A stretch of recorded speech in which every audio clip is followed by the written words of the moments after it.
we watched The Roses. Now, a little background for you. When that trailer came out, it's probably the first time my mother turned to me and kind of perked up and asked, "Have you ever seen the first one?" And I said no, because it was made when I was born. That film is as old as I am.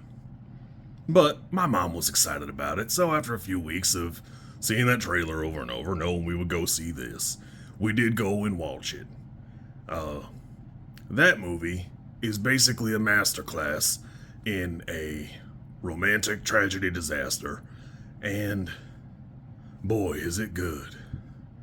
So I was surprised a lot when none of the promotional material really reflects that here in this one, and now I kind of understand. Because this is working so hard to separate itself from the original, and boy, is that a shame, because the original really is great.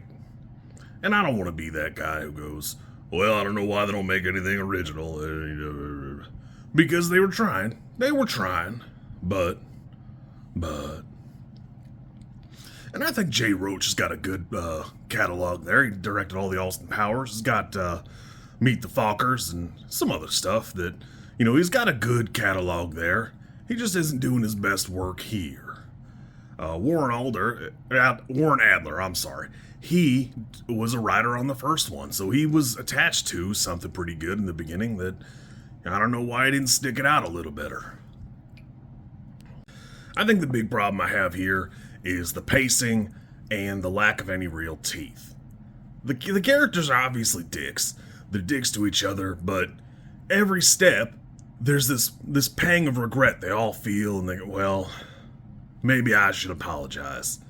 At some point, Coleman even says it outright to herself. She goes, just go apologize. Just go be the person. You should just be the bigger person about this. You were a jerk. You ought to do better. And a couple times it seems like Cumberbatch's gonna do the same thing, or get off the cross where he's Billy P and Mr. Mom now. That, I don't know. This weird, gigantic, hilarious failure that Cumberbatch has is almost a little too cut and dry for me. There's no ambiguity there. It just, you messed up, boy, and now it destroyed a bunch of boats, and I assume a $5 million building.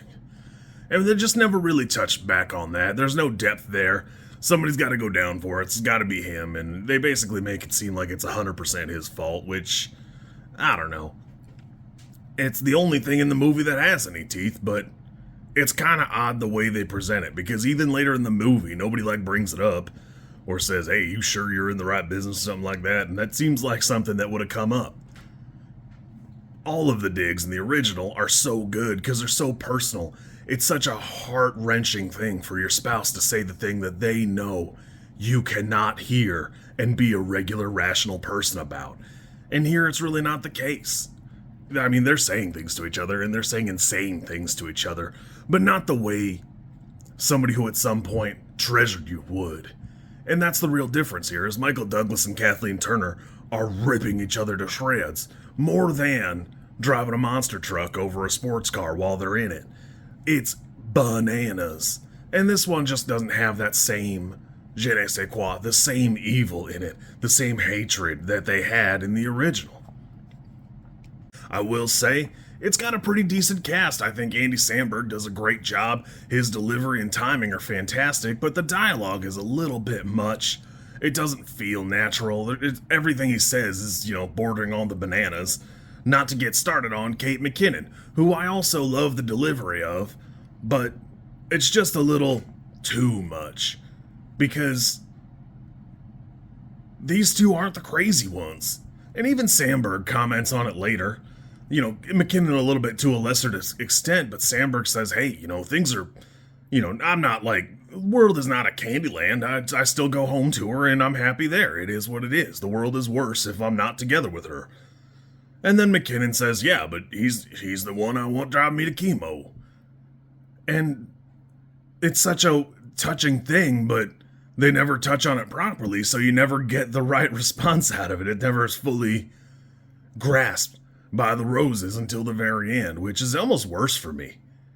because they have that big blowout fight, but they don't even introduce the house till about an hour in, and it's not a terribly long movie. Really, and as much as I love the Mr. Mom stuff and the crazy pants thing Benedict Cumberbatch doing with the kids, it's not really integral to what's going on. Even in the original, the kids are there, but they're like accessories. It's just things they use to leverage against one another.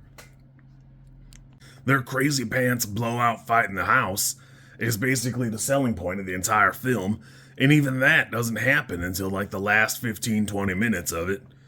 I wanted to love this movie, I really did, but the original is probably a 9 for me. I love that movie. And this one feels weak, it just doesn't feel like it has any teeth. Even the times when they're being bad to each other, they're, and nobody really seems to own their shitty behavior, which is kind of like crazy. This is probably a 5 for me. I really, really wanted to love it, and it just never doesn't live up to its legacy.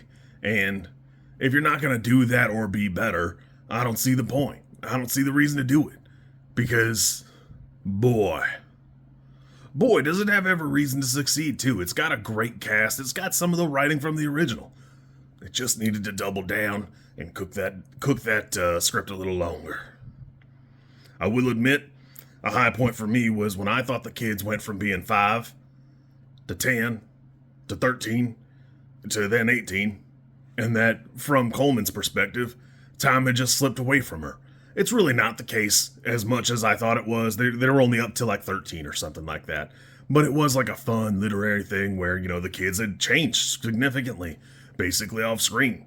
And you have to cover a lot of time, but it was a cool thing that, I had given it a little more credit than it did necessarily deserve.